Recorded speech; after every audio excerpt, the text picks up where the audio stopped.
Good morning प्यारे बच्चों। आशा करती हूँ आप सभी बिल्कुल ठीक ठाक होंगे। आज से जुलाई सेट 1 2021 की आपकी परीक्षा आरंभ हो रही है। इसके लिए आप सभी को ढेर सारी शुभकामनाएं। कई बार यह समस्या आती है कि अवसर ऐप ओपन करते ही स्क्रीन सफ़ेद दिखाई देने लगती है। अगर आपके साथ ऐसा हो रहा है तो आप प्ले स्टोर में जाकर ऐप को अनइंस्टॉल करके इसे दोबारा से इंस्टॉल कर लीजिए। आपकी समस्या का समाधान हो जाएगा। आज इसके अंतर्गत तीसरी और चौथी की परीक्षा है। तो आप सोच रहे होंगे कि यह परीक्षा आपको कहाँ पर मिलेगी। बिना समय गंवाए इसको हम कहाँ पर आसानी से ढूंढ सकते हैं वह देखते हैं। तो आपने कहीं पर नहीं क्लिक करना, ना एक्टिव सर्वे पर, videos, weekly learning schedule, learning material, कहीं पर नहीं क्लिक करना। आप सीधे प्रैक्टिस एंड असेसमेंट के ऊपर क्लिक करें। और यहाँ पर उसके लिए आपको पता होना चाहिए कि आज आपकी किस विषय की परीक्षा है। तो मैं आपको बता दूं कि तीसरी कक्षा में आज हिंदी और ईवीएस की परीक्षा है। तो जब आप हिंदी पर क्लिक कर रहे हैं तो आप ये देख रहे हैं कि सबसे नीचे सेट 1 जुलाई अगस्त 2021 लिखा हुआ है। तो यहाँ से आपकी परीक्षा खुल जाएगी। जब हम इसको क्लिक करेंगे तो ये आपकी स्टार्ट क्विज़ आ जाएगा और इसमें ये देखिए कुल 20 प्रश्न हैं। और नीचे आप इसको एक्सेप्ट पॉलिसी को जब आप यहाँ पर टिक कर देंगे कि मैं पुष्टि करता हूँ या करती हूँ कि मैं दूसरे छात्र के लिए परीक्षा नहीं दे रहा हूँ। मुझे पता है अगर मैं गलत कार्यों का दोषी पाया या पाई जाती हूँ तो मेरे खिलाफ सख्त कार्रवाई की जा सकती है। ऐसा इसलिए लिखा गया है क्योंकि जब पिछली वार्षिक परीक्षा हुई थी या उससे पहले फरवरी में जो सेट की परीक्षा हुई थी तो बहुत सारे बच्चों ने किसी दूसरे बच्चे की परीक्षा अटेम्प्ट कर दी थी और उस बच्चे के अंक उस परीक्षा में बहुत कम आए थे। तो इस तरह की गलतियां आपने नहीं करनी है क्योंकि ये वास्तव में ही एक गलत कार्य है।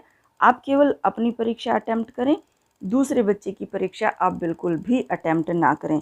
और जब तक आप इस डिक्लेरेशन को टिक नहीं करेंगे आपका जो यह परीक्षा है, जो यह क्विज़ है, यह सबमिट नहीं होगी। आप ये देखिए कि जब हम इसको टिक कर रहे हैं तो सबमिट असेसमेंट आता है। तो इसको आप टिक करें, उसके बाद सबमिट असेसमेंट आ जाएगा।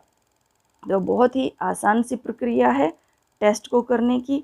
अब मान लीजिए आपको डेट शीट का नहीं पता है और आप हर एक विषय को क्लिक करके देख रहे हैं। मान लीजिए आज इंग्लिश को क्लिक करके देखते हैं तो यहाँ पर देखिए कि यहाँ पर नहीं आया हुआ है सेट 1 जुलाई 2021 की परीक्षा का। ये देखिए आपका पूरा पेज आपके सामने खुला हुआ है, यहाँ नहीं आया हुआ है। आप गणित पर क्लिक करके देखिए, गणित में भी ये गणित का यहाँ पर आया हुआ है, ठीक है। और उसमें फिर हम ईवीएस को देखते हैं, ईवीएस में कोई टॉपिक अवेलेबल नहीं है। तो यहाँ से आपको यह स्पष्ट हो गया होगा। सबसे पहले आपको डेट शीट का ही पता होना चाहिए। आज तीसरी कक्षा में हिंदी और गणित की है। शायद मैं प्रारंभ में ईवीएस बोल गई, उसके लिए मैं माफ़ी चाहती हूँ। तो आज तीसरी कक्षा में हिंदी और गणित की परीक्षा है। तो आप सीधा हिंदी पर क्लिक करें। यहाँ नीचे आ गया है सेट 1 जुलाई अगस्त 2021, इसको अटैम्प्ट करें, नीचे डिक्लेरेशन को टिक करें और अपने असेसमेंट को सबमिट कर दें।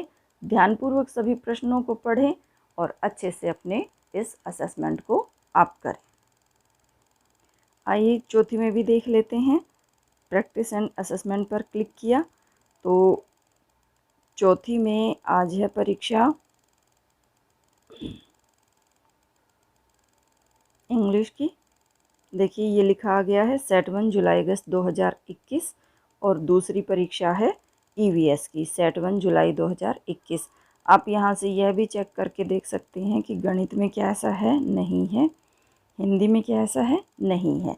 तो चौथी में आज की परीक्षा है ईवीएस और इंग्लिश की और तीसरी में हिंदी और गणित। इसके साथ ही एक दो बातों का और विशेष ध्यान रखें बच्चों कि एक तो यह परीक्षा आपके फ़ोन में केवल एक ही दिन के लिए उपलब्ध रहेगी।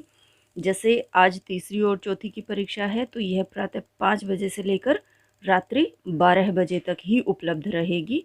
तो आप इस दिए गए समय में इस परीक्षा को पूर्ण करना सुनिश्चित करें।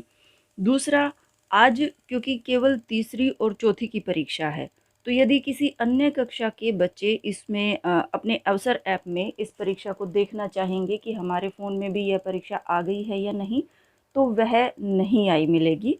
जिस दिन जिस कक्षा के जिस विषय की परीक्षा है, केवल वही आपको अपने फ़ोन में दिखाई देगी। और एक और बहुत ही महत्वपूर्ण बात, कि जब आप ऐप खोलते हैं तो कई बार आपको इस समस्या का सामना करना पड़ता होगा कि आपकी सिर्फ केवल ना सफ़ेद स्क्रीन दिखाई देती होगी, उस पर कुछ भी लिखा हुआ नहीं दिखाई देता होगा। तो ऐसे में आप अपनी ऐप को पहले अनइंस्टॉल करें और फिर दोबारा से उसको इंस्टॉल करें, आपकी समस्या का समाधान हो जाएगा। तो एक बार फिर से आपको आपकी इन परीक्षाओं के लिए ढेर सारी शुभकामनाएं। धन्यवाद। नमस्कार।